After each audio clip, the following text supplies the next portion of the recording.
came home to find my elderly parents freezing on the doorstep while my in-laws laughed inside like they ruled my world. What I did next crushed their perfect little empire forever. Have you ever had a moment so utterly shocking, so deeply unfair, that it changes the very core of who you are? Because I did. I came home one freezing night to find my elderly parents, shivering and frail, locked out of my own house, while a lavish, uninvited party, hosted by my in-laws, raged inside. That night, a line was crossed, a betrayal so profound it made me realize, if I didn't fight back, I would lose everything. I'm Peggy, 35, and before that night, nothing could have prepared me for the sight of my parents, both in their 70s, standing outside my front door. Their lips were blue with cold, my father clutching his chest, his recent heart surgery scar hidden by layers that weren't enough against the freezing air. My mother could barely stand, her arthritis flaring painfully. And inside? My in-laws, Nancy and Walter, were hosting an elegant dinner party with total strangers. What happened next wasn't just a turning point for me, it changed everything for all of us. Growing up, my parents gave me absolutely everything they could, even though we had very little. My dad worked 2 jobs for 20 years straight, his hands rough from labor but so gentle when he held mine. My mom stretched every single dollar, performing miracles at our dinner table, making sure I never felt the pinch of our financial struggles. When I got into college with a partial scholarship, they emptied their small savings without a second thought. For 4 years, not once did they complain about their sacrifices. Dad developed heart problems in his 60s, eventually needing a triple bypass surgery just 8 months prior to this story. He was recovering, but he was still fragile, needing daily medication and careful monitoring.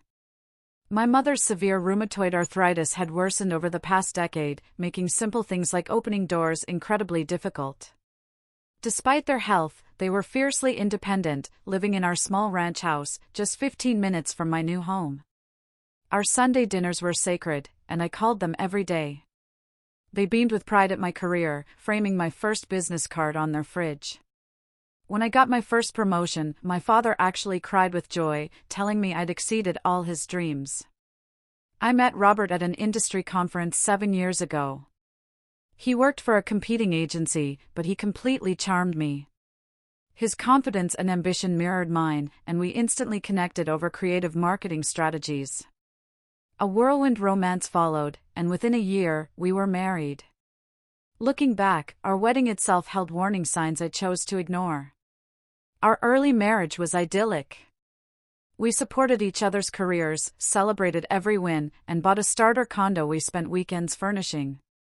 Robert even made breakfast on Sunday mornings before we headed to my parents for dinner. He seemed genuinely fond of them then, bringing my dad special coffee and helping my mom with repairs. The first real warning signs, though, they were subtle, and I dismissed them. Like how Robert would always take calls from his parents, no matter what we were doing, or how their opinions seemed to outweigh everyone else's, including mine. My initial encounters with his parents, Nancy and Walter, should have raised more red flags than they did. They arrived at our engagement party in matching designer outfits, surveying my parents' modest home with barely concealed disdain. Nancy commented on how charming it was to see simple living in this day and age. Walter actually asked my father about his investment portfolio, scoffing when Dad mentioned his pension plan.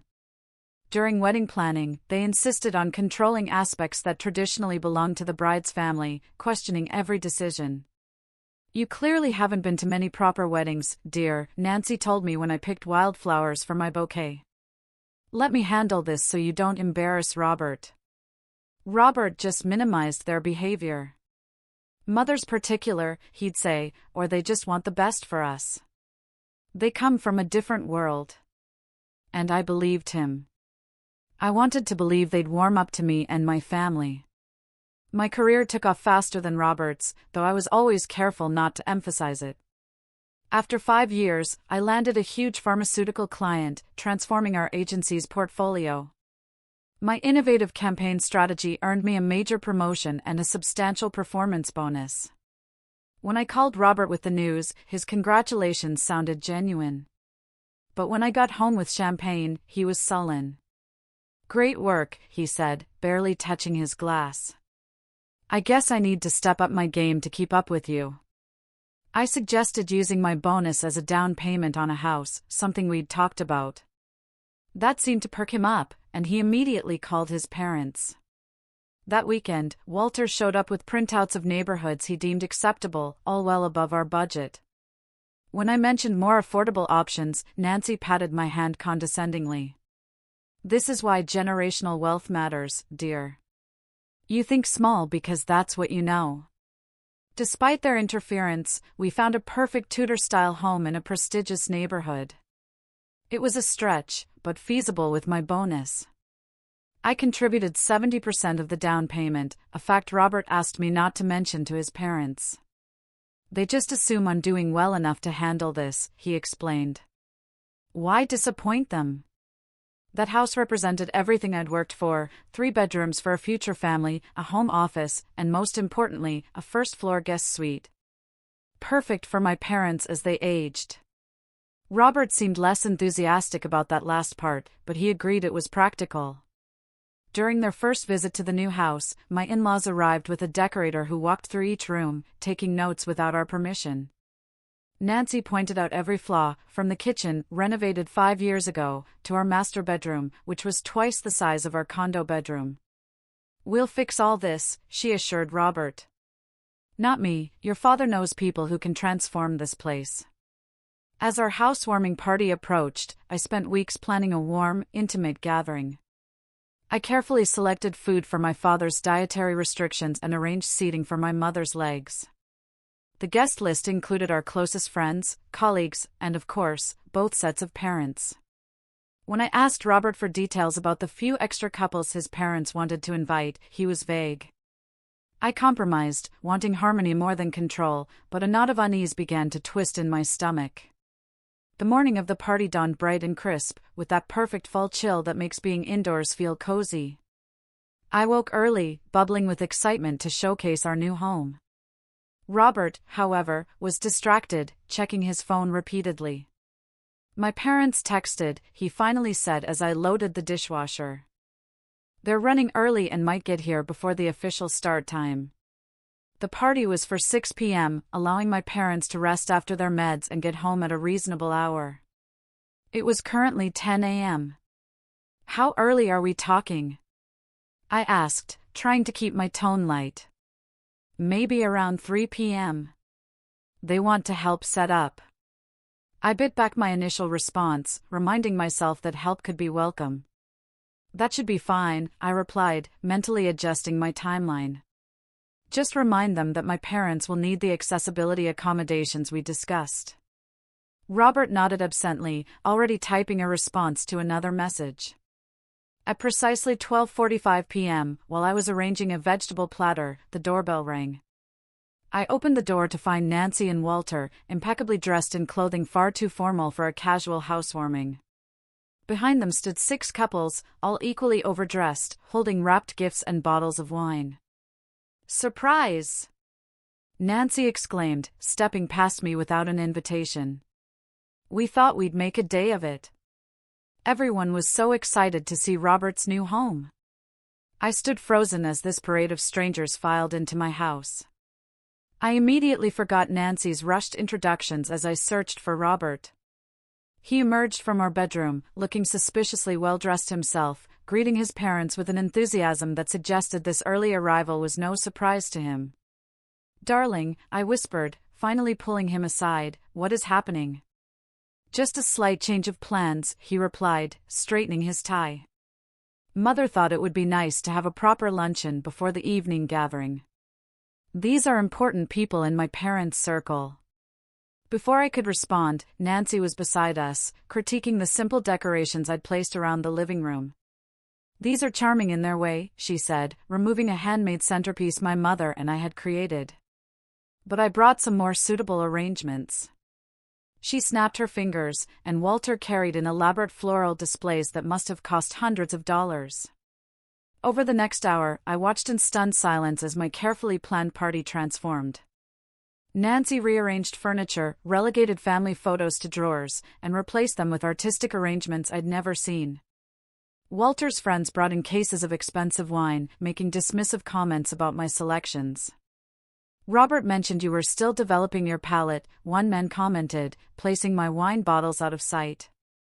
The true shock came when a catering van pulled into our driveway and 3 uniformed servers began unloading equipment I had never ordered. We took the liberty, Walter explained when he caught my confused expression. Your grocery store platters were thoughtful, but not quite appropriate for the guests we invited. Throughout this takeover, Robert avoided me, busying himself helping his father set up an impromptu bar or escorting newly arriving guests on tours of our home. With each passing minute, I felt increasingly like a stranger in my own house. The final straw came when I overheard Nancy referring to the home as Robert's new place to a woman dripping in diamonds. We always knew he'd end up in this neighborhood, she said. Of course, there will need to be significant upgrades if they start a family. The kitchen is workable, but hardly up to standard. Walter joined them, adding, we're discussing converting the guest suite into a proper library. Much better use of the space. The guest suite I had specifically chosen for my parents. I finally cornered Robert in our bedroom, where he was inexplicably changing into an even more formal shirt. What is happening? I demanded. Who are these people? Why is your mother removing our things and talking about renovation plans we never discussed? Peggy, you're overreacting, he said, his voice low but irritated.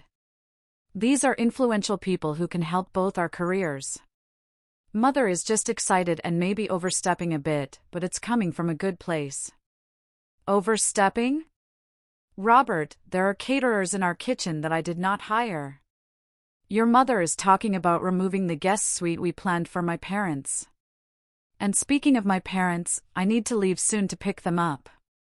A flash of something like panic crossed Robert's face. About that, Mother thought it might be better if your parents came another time. This gathering has become more formal than we planned. I stared at him, ice forming in my chest. No, my parents are coming. This is our housewarming, not your mother's social climbing event. I am leaving to pick them up in 20 minutes, and I expect you to make sure they are welcomed properly. Nancy appeared in the doorway as if summoned by our disagreement. Everything all right in here, Robert? Senator Wilson's aide is asking about your work on the Thompson campaign. Coming, Mother. Robert replied, turning from me without resolving our conversation. Before heading out, I found him again, surrounded by his father's friends. I'm going to get my parents now. Please remember that Dad needs easy access to his medication in the refrigerator, and Mom will need her special chair with the cushions. Sure, he nodded distractedly. We might still be at lunch when you return. Just come around to the back patio. As I drove to my parents' house, my phone buzzed with a text from Robert, slight change of plans. We'll explain when you get back. I called immediately, but it went to voicemail. I tried again, same result. My parents were waiting, dressed in their Sunday best. My mother had her hair done specially. My father proudly wore the sweater I'd given him last Christmas. The house all ready for the big reveal? Dad asked as I helped Mom into the car. It looks wonderful, I lied, not wanting to worry them. Everyone is excited to see you both. The knot in my stomach grew tighter as we drove back. My calls to Robert kept going unanswered. When we turned onto our street, I immediately sensed something was wrong. The driveway and both sides of the street were lined with luxury vehicles I didn't recognize. A young man in a valet uniform stood at the end of our driveway, looking confused as I pulled up. Sorry, ma'am. The driveway is full. Are you here for the Cunningham dinner? This is my house, I said, a chill running through me that had nothing to do with the dropping temperature. The valet looked embarrassed and stepped aside, allowing me to pull into the last remaining space near the garage. Music and laughter spilled from the house, far more than the dozen or so people I had left behind. My mother looked at me with confusion. My goodness, how many people did you invite, dear? Not this many, I admitted, helping her from the car while Dad slowly extracted himself. We approached the front door, my father already breathing heavily from the short walk. The temperature had dropped significantly with the setting sun, and I noticed both my parents shivering slightly in their light jackets, appropriate for a quick car-to-house transfer, but not for extended time outdoors. I rang the doorbell, hearing its chime echo inside, but no one came. I rang again, then knocked firmly, watching through the beveled glass as figures moved past, clearly hearing but ignoring us. Maybe they can't hear over the music, my mother suggested, pulling her jacket tighter. I knocked harder, then tried my key in the lock, only to discover it no longer worked. The realization hit me like a physical blow. Someone had changed the locks to my own home. "Let me call Robert," I said, trying to keep the panic from my voice as I dialed his number again. Straight to voicemail. I sent a text, "We are outside. The door is locked and my key is not working. Dad needs to come in now." No response. 5 minutes passed. Then 10. My father, whose color had been good earlier, now looked pale, and I noticed him pressing his hand to his chest the way he did when trying to hide discomfort. "Dad, are you okay?"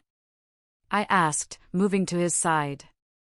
"Just a little winded," he said, but I could hear the strain in his voice. "Might need to sit down for a minute." My mother was visibly shivering now, her thin dress and jacket no match for the rapidly cooling evening. Her lips had taken on a bluish tinge that sent alarm bells ringing through my mind. "Let me try the back door," I said, helping my father to sit on the porch step before leading my mother around the side of the house. The back patio had been transformed into an extension of the party, with heat lamps warming elegantly dressed guests sipping champagne under string lights I'd never seen before. Through the large kitchen windows, I could see servers in formal attire arranging food. There was no sign of Robert, but Nancy stood holding court near the grill, gesturing dramatically as her audience laughed on cue. I knocked on the back door. A server approached, looking annoyed. "The entrance is around front," he said curtly. "This is a private event." "This is my house," I said, my voice rising. "My parents are freezing outside, and my father has a heart condition. Please open the door." The server looked uncertain, glancing over his shoulder toward Nancy.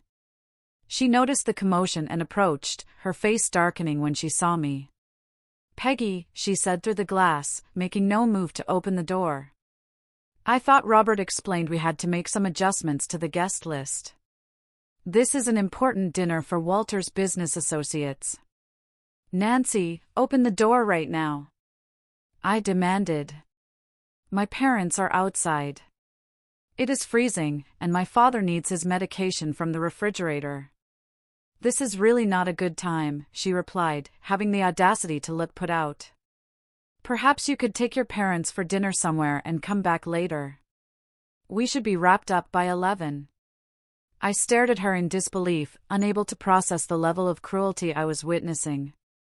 Through the window, I caught a glimpse of Robert, drink in hand, laughing with a group of men in the living room, completely oblivious to our situation.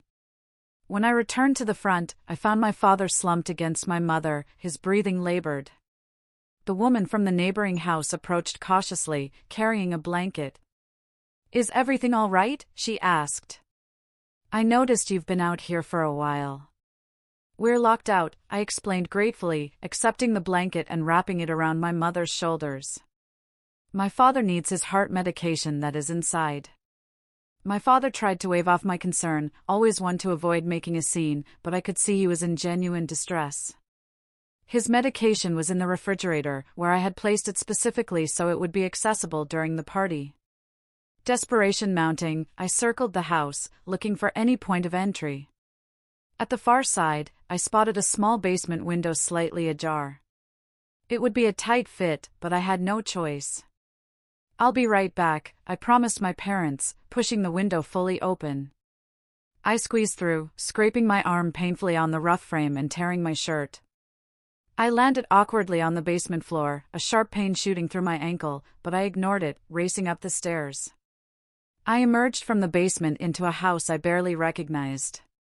The cozy, welcoming space I had carefully designed had been transformed into something resembling a high-end restaurant. Our furniture was rearranged or replaced entirely with rented pieces. Servers circulated with trays of appetizers, and a bartender mixed drinks at a portable bar. Without stopping to process this surreal scene, I rushed to the front door, unlocking it and throwing it open to bring my parents inside. My father's face was alarmingly gray, and my mother couldn't stop shivering. I helped them both to the sofa, which had been pushed against the wall to make room for cocktail tables. "I'll get your medicine, Dad," I said, hurrying to the kitchen, where I found our refrigerator filled with unfamiliar food and platters. I located my father's medication, tucked behind a tray of canapés, and rushed back, helping him take it with trembling hands. As I tended to my parents, I became aware of the party falling silent. Guests stared at our small, huddled group with expressions ranging from curiosity to discomfort. Nancy approached, her face tight with barely controlled anger. "What is the meaning of this intrusion?" she hissed, low enough that only I could hear. "We have the governor's assistant here tonight." "Intrusion?" I stood to face her, my voice steadier than I felt. "This is my house, Nancy. My house that I paid for. You locked my parents out in freezing temperatures. My father has a heart condition. Do you understand that?" "There was clearly a miscommunication," she said dismissively. "Robert mentioned you might bring your parents by, but we assumed later, after dinner.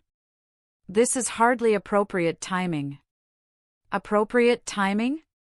"They have been outside for nearly 30 minutes because someone changed my locks without telling me." Nancy's eyes narrowed. "The security in this neighborhood requires proper precautions." Robert agreed the locks needed upgrading. "Where is Robert?" I demanded, scanning the room. Nancy gestured vaguely toward the kitchen.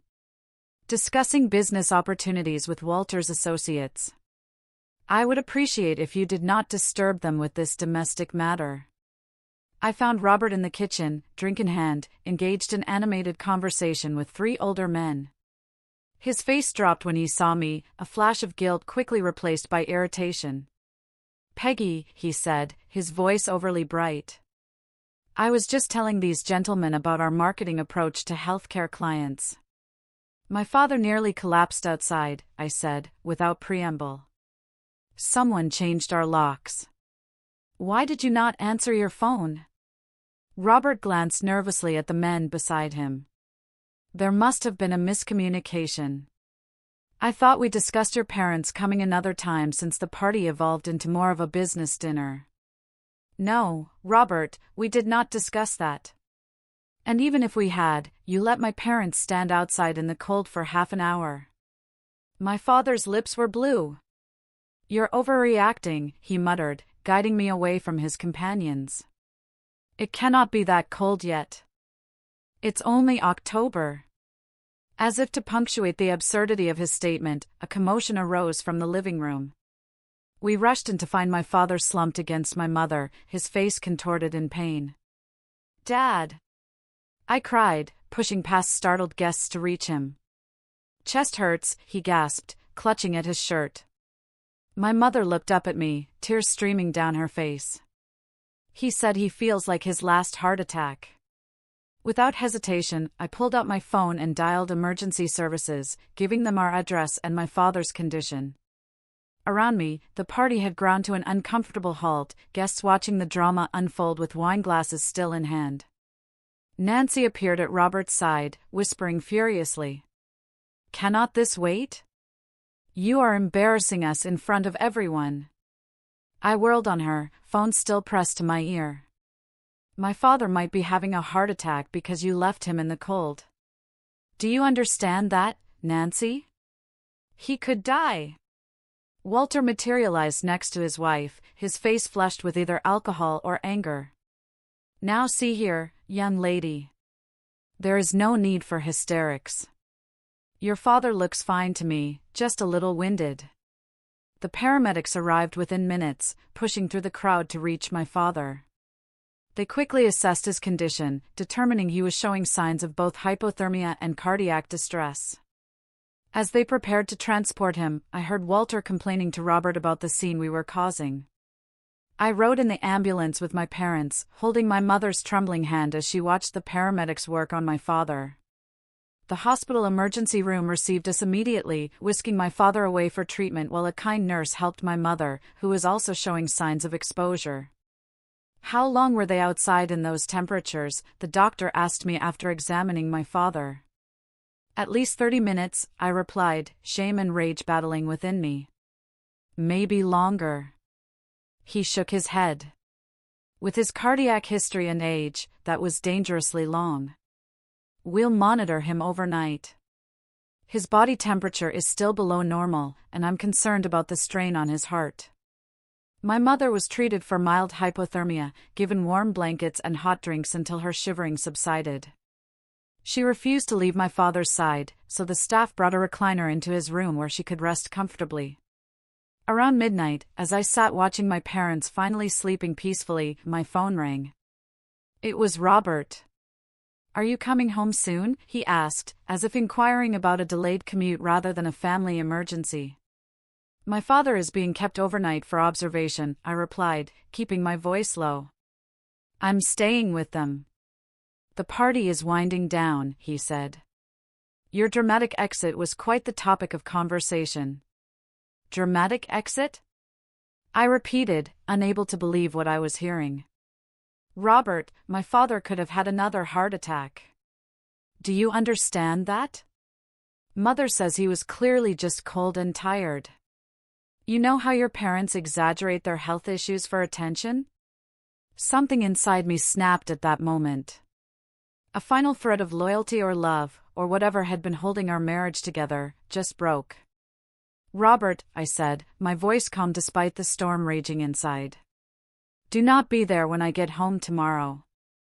"I mean it." "You are being irrational," he replied. "Mother and father went to a lot of trouble to arrange this dinner for my benefit, for our benefit. The least you could do is be grateful for their involvement." "Grateful?" "They locked my parents out of my house and nearly killed my father. Your mother rearranged our home without permission.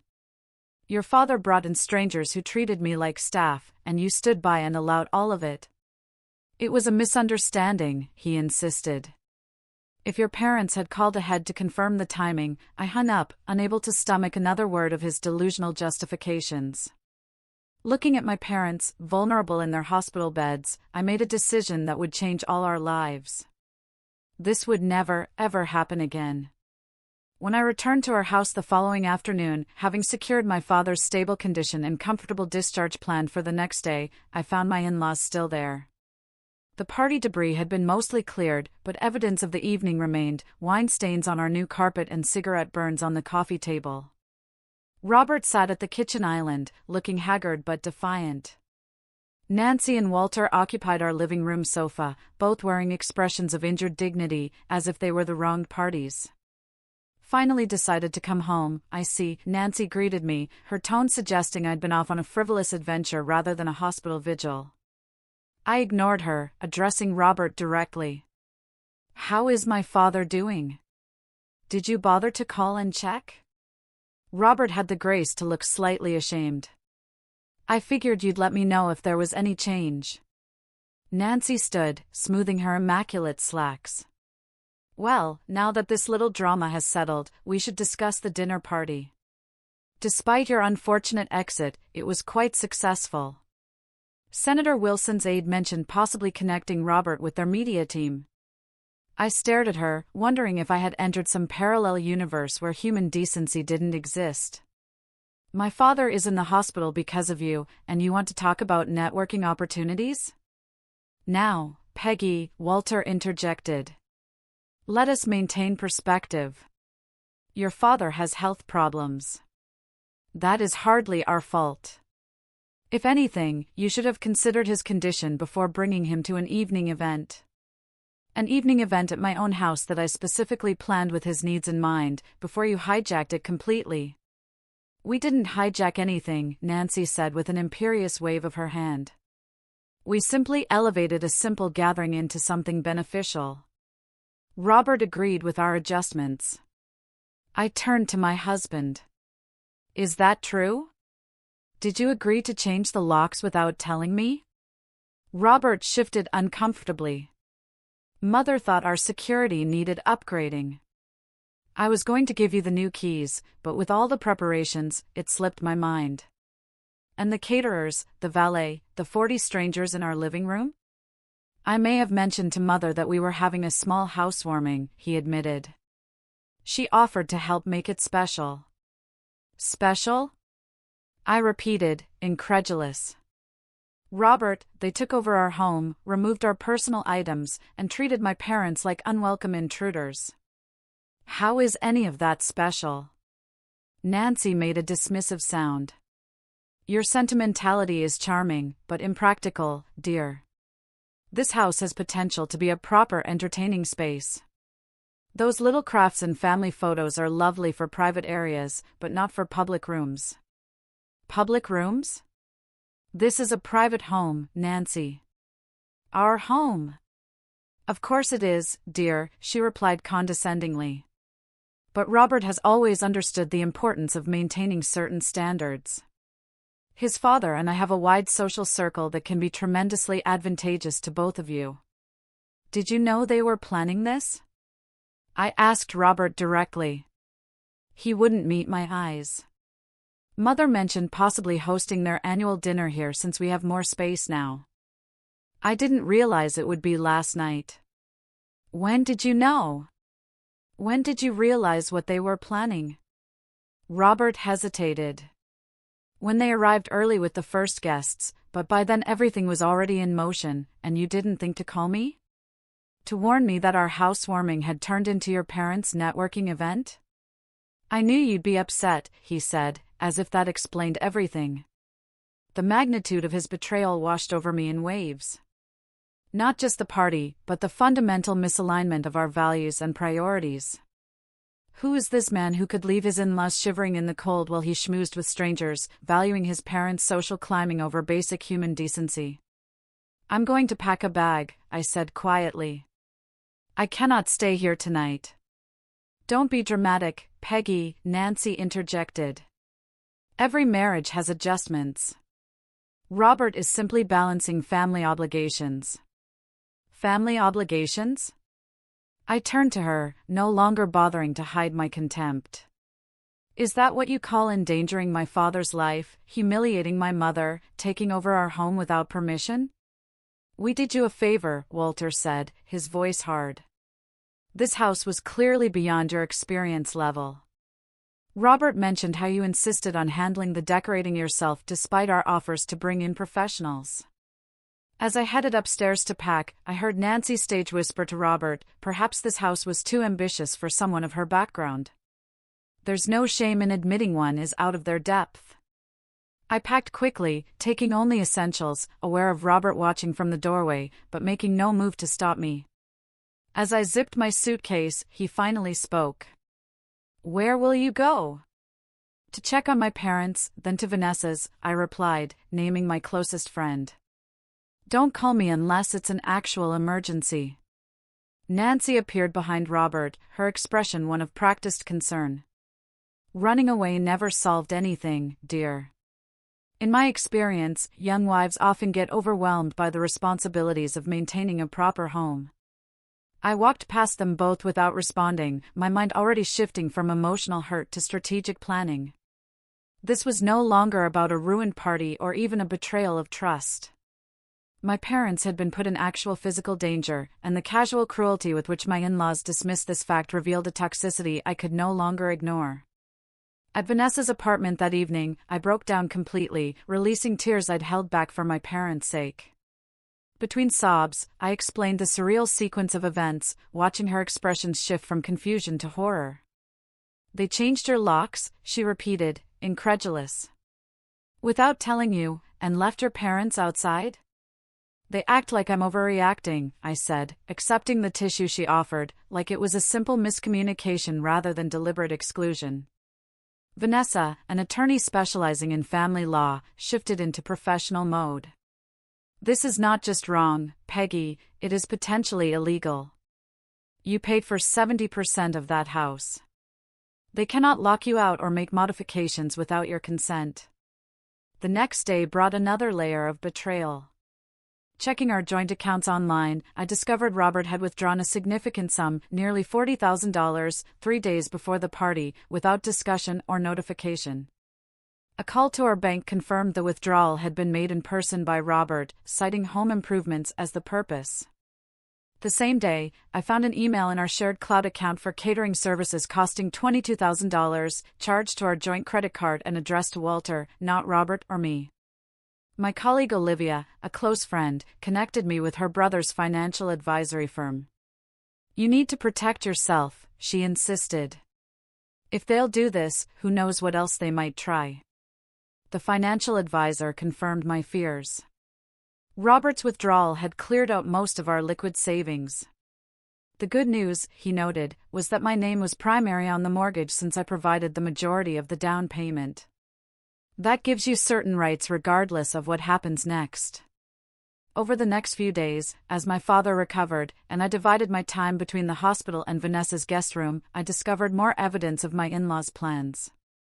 Robert's sister, with whom I'd always maintained a cordial if distant relationship, called unexpectedly. "I heard about what happened," she said, sounding genuinely concerned. "I'm so sorry. They did the same thing to my husband and me 3 years ago." She explained that Nancy and Walter had a pattern of inserting themselves into their children's homes and relationships, typically after major purchases or life events. In her case, they had moved in temporarily after the birth of her first child and stayed for 8 months, gradually taking over every aspect of their household. "They convinced James that I was too overwhelmed to make decisions," she said, referring to her husband. "By the time they left, James and I were barely speaking, and I had no say in my own home." That conversation crystallized something I had sensed but not fully articulated. This was not a one-time boundary violation but the beginning of a systematic takeover. The guest suite renovations Nancy had mentioned were not idle talk but an actual plan, likely to create space for extended stays or even partial residency in our home. With this realization, my hurt began transitioning to something more productive, righteous anger and fierce determination. This was no longer just about saving my marriage, which honestly might be beyond repair. This was about protecting my parents, my assets, and my future from people who had demonstrated they had no respect for my boundaries or well-being. After a week of strategic planning with Vanessa and consultations with both financial and legal advisors, I was ready to reclaim what was mine. I chose a Tuesday morning when I knew Robert would be at work, arranging for a locksmith to meet me at the house with a police escort, something Vanessa had suggested, given the existing lock-changing situation. "I am the primary owner," I explained to the sympathetic officer who accompanied me. "My in-laws changed the locks without my knowledge or consent while I was not home." The locksmith made quick work of changing every lock and security code in the house. Inside, I discovered evidence that confirmed my suspicions. The guest room closet contained garment bags with Nancy's clothing, and the bathroom counter displayed her expensive skincare products, neatly arranged as if she planned an extended stay. More disturbing was what I found in Robert's home office. A folder labeled House Modifications contained quotes from contractors for major renovations, including completely repurposing the guest suite into a library with a sitting room, and plans to convert our home office into another guest room, presumably for visitors of their choosing. Most shocking was a partially completed change of address form for Walter and Nancy, listing our home as their new residence. According to dates on various documents, these plans had been in motion since shortly after we closed on the house, without a single word to me. With the lock secured and evidence documented, I arranged a meeting with Robert, Nancy, and Walter at my attorney's office, neutral territory where emotions could be contained within professional boundaries. "This is completely unnecessary," Walter blustered as they arrived, clearly uncomfortable in this setting. "Family matters should be handled privately." "I agree," my attorney replied smoothly.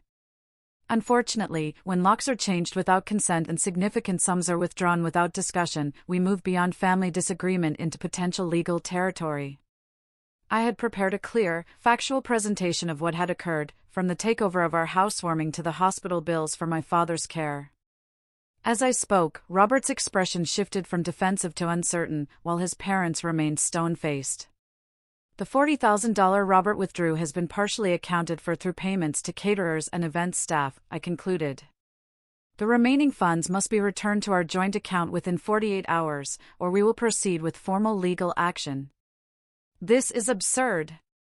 Nancy interrupted.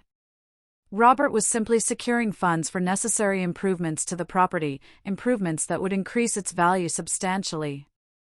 Improvements never discussed with or approved by the primary mortgage holder, my attorney pointed out. And as for the events of that evening, we have medical documentation of the harm caused to Peggy's father, which could potentially constitute a case for elder endangerment. That phrase landed like a bomb in the room. Elder endangerment carried serious legal and social consequences, particularly for people like Nancy and Walter, who valued their community standing above all else. There was no endangerment. Walter protested. It was a cool evening, not the dead of winter. My attorney silently placed my father's medical report on the table, where terms like cardiac distress precipitated by exposure and hypothermic symptoms were clearly highlighted. Robert, who had remained largely silent, finally spoke. "What do you want, Peggy? Just tell me what you want to resolve this." I had given this considerable thought, balancing my anger with practical considerations. First, the complete return of all funds withdrawn without mutual consent.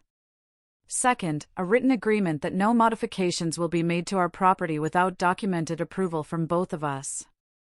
Third, your parents will not have unsupervised access to our home under any circumstances, and any visits must be agreed upon in advance. Fourth, payment of all medical expenses incurred as a result of that night. This is extortion, Nancy hissed. This is accountability, I corrected. And it is non-negotiable. To everyone's surprise, including possibly his own, Robert sided with me.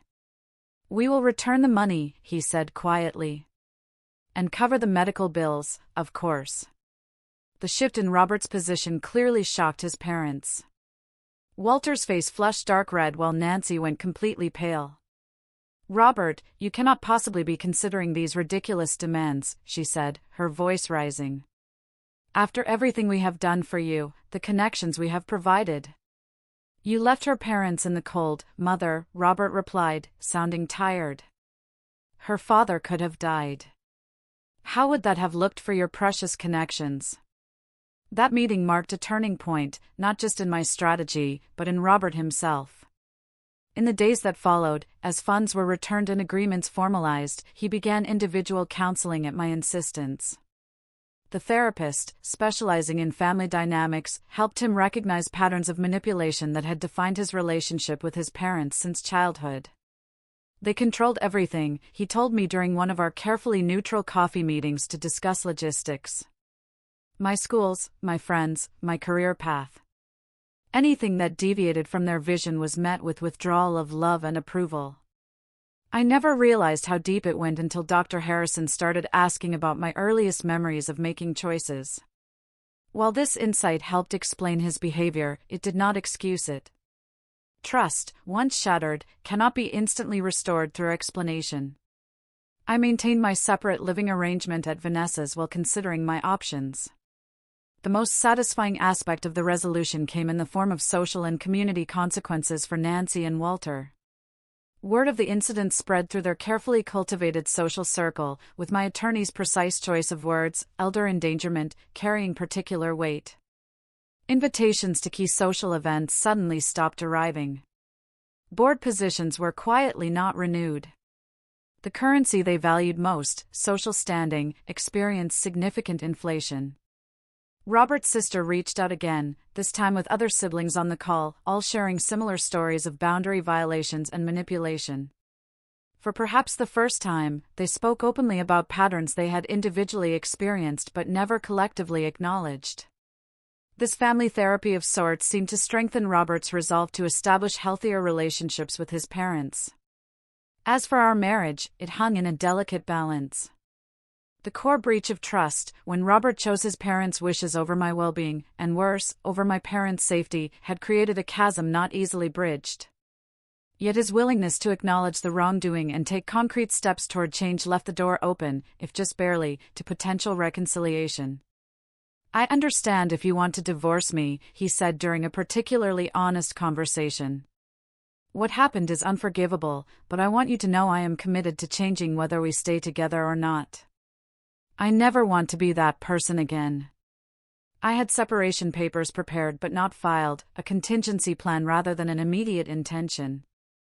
As Robert continued therapy and maintained appropriate boundaries with his parents, I allowed myself to consider the possibility of rebuilding rather than discarding our relationship. Trust takes time, my own therapist reminded me. And it's okay to protect yourself while you evaluate whether that trust can ever be fully restored. 6 months after that fateful night, our lives had found a new pattern. My father's health had stabilized, his cardiac function returning to baseline with proper medication and care. My mother's arthritis remained challenging but manageable, and the emotional trauma of that night had faded, though not disappeared entirely. Our house, truly my sanctuary now, had been reclaimed room by room. The guest suite remained intact, ready for my parents' visits, which occurred regularly but always with advanced planning and clear expectations.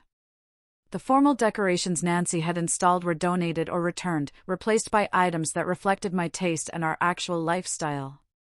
My career continued to flourish, with the perspective gained through personal crisis oddly enhancing my professional judgment. Priorities became clearer, and I found myself better able to distinguish between truly important matters and mere urgencies.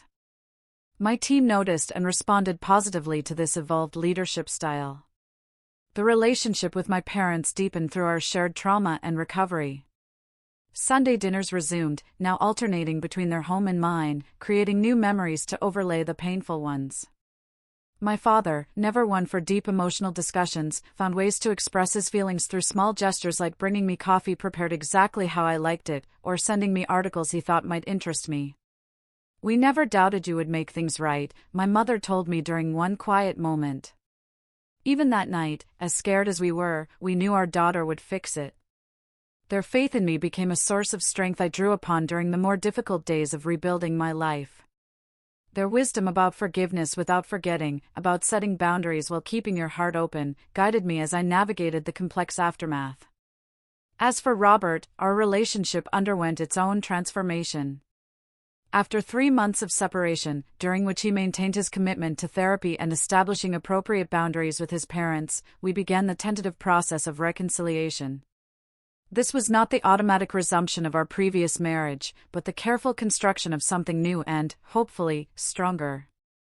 "I've never stood up to them before," he admitted during one of our counseling sessions. "Not really. I thought I was keeping peace, finding compromises, but I was actually just avoiding conflict at all costs, including the cost of your trust and your parents' safety." The journey was neither smooth nor guaranteed. We established a detailed relationship agreement with clear expectations and boundaries, particularly regarding his parents. Nancy and Walter were permitted limited, supervised contact, with immediate consequences for any boundary violations. The first such visit was awkward and tense, but necessary to establish that the old dynamics would not be tolerated. "Your home is lovely, dear," Nancy said with obvious effort, the compliment foreign on her lips. "Thank you," I replied, simply, neither seeking nor expecting more. They had been required, as part of our agreement, to provide financial restitution for all medical expenses related to that night. This tangible acknowledgement of harm done was non-negotiable from my perspective, regardless of any emotional reconciliation that might or might not occur. The experience transformed me in ways I never anticipated. I discovered reserves of strength I had not known I possessed and learned that standing firm was not the same as being rigid. Setting boundaries was not an act of vengeance, but of self-preservation and protection for those I loved most. At work, I found myself in a natural mentorship role, particularly for younger women navigating complex professional relationships. Without sharing all the personal details, I was able to offer guidance on recognizing manipulation, setting appropriate boundaries, and advocating effectively for oneself. "You seem different," my colleague Jordan observed after a particularly challenging client meeting where I had maintained my position despite significant pressure, more certain somehow. "I learned that protecting what matters is not selfish," I replied. "It is necessary." Creating a new normal took time and intentional effort. our home gradually became a true reflection of our values rather than a showcase or battleground. Supportive friendships like those with Vanessa and Olivia deepened through the crisis, while more superficial relationships naturally fell away. I found a healthier balance between career ambition and personal well-being, no longer measuring success solely through professional achievements. The perspective gained through nearly losing my father made crystal clear what truly mattered in life. The most profound lesson was understanding that family is defined by respect and care, not merely by blood or legal ties. The people who truly deserve a place in your life are those who honor your boundaries and value your well-being. Sometimes those people are relatives, and sometimes they are friends who become family by choice. Standing up for yourself and your loved ones is not an act of revenge, but of necessary self-preservation. The boundaries we create protect love rather than diminish it, creating safe spaces where genuine relationships can flourish without manipulation or fear. When crisis strikes, it reveals the true character and priorities of everyone involved. This painful clarity, while initially devastating, ultimately provides the information needed to build a life aligned with authentic values rather than external expectations. Looking forward, I focus on creating a future built on genuine respect and mutual care. The journey has been difficult but necessary, and I carry forward not bitterness but wisdom, not anger but discernment about who deserves a place in my inner circle. Have you ever had to stand up to family members who crossed your boundaries in a truly shocking way? What did you learn from the experience, and how did you find the strength to do it? I would love to hear your stories and insights in the comments below. If this resonated with you, please like and subscribe to my channel for more real-life experiences and lessons learned. And remember, sharing these stories helps others recognize and address similar situations in their own lives. Thank you for being here with me through this journey. Stay strong, set healthy boundaries, and protect what truly matters.